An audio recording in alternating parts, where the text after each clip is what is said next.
জুলাই আন্দোলনে ক্ষমতাচ্যুত প্রধানমন্ত্রী শেখ হাসিনা মারণাস্ত্র ব্যবহার করে সরাসরি গুলির নির্দেশ দেন। ড্রোন ব্যবহার করে আন্দোলনকারীদের অবস্থান নিশ্চিত করে হেলিকপ্টার থেকে বোমা বর্ষণের নির্দেশও দেন। ট্রাইব্যুনালে দেওয়া সাক্ষ্যে জানান মামলার বিশেষ তদন্ত কর্মকর্তা। তিনি বলেন, আন্দোলনকারীদের রাজাকার হিসেবে চিহ্নিত করে তাদের ফাঁসি দেওয়ার কথাও বলেন শেখ হাসিনা। বিস্তারিত নাবিল জাহাঙ্গীরের রিপোর্টে। ড্রোন দিয়ে ছবি দিচ্ছি আর হেলিকপ্টার মানে কয়েক জায়গায়।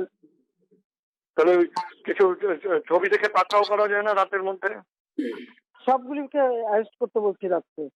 ফজলে নূর তাপসীর সাথে আলাপে আন্দোলনরত ছাত্রদের বিরুদ্ধে মারণাস্ত্র ব্যবহারের কথা স্বীকার করেছিলেন পতিত আওয়ামী লীগ সরকারের প্রধানমন্ত্রী শেখ হাসিনা। আমার নির্দেশনা দেওয়া আছে, তা ওপেন নির্দেশনা দিয়ে দিচ্ছে। এখন লেথাল ওয়েপন ব্যবহার করবে, যেখানে পাবে সেটা গুলি করবে। শেখ হাসিনা সহ ৩ জনের বিরুদ্ধে মানবতাবিরোধী অপরাধের মামলায় বুধবার আন্তর্জাতিক অপরাধ ট্রাইব্যুনাল একে দেয়া সাক্ষ্যে এসব তথ্য তুলে ধরেন ট্রাইব্যুনালের বিশেষ তদন্ত কর্মকর্তা ও ফরেনসিক বিশেষজ্ঞ তানভীর হাসান জোহা।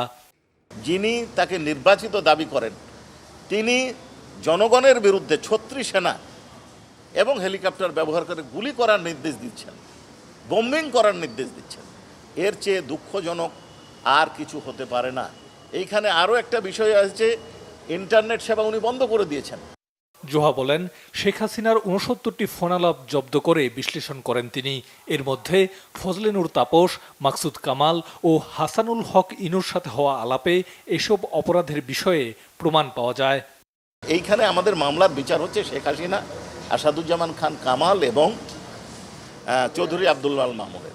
মকসুদ কামালের বিরুদ্ধে আমার যতটুকু জানা তদন্ত চলছে, কিন্তু তদন্তের অগ্রগতি সম্পর্কে আমার কোনো স্পষ্ট ধারণা নেই। এদিন এজলাসে উপস্থিত ছিলেন মামলার আসামি থেকে রাজসাক্ষী হওয়া সাবেক আইজিপি চৌধুরী আব্দুল আল মামুন। এই মামলায় ৫৩ জনের সাক্ষ্য গ্রহণ শেষ হয়েছে। নাবিল জাহাঙ্গীর, বাংলা ভিশন, ঢাকা।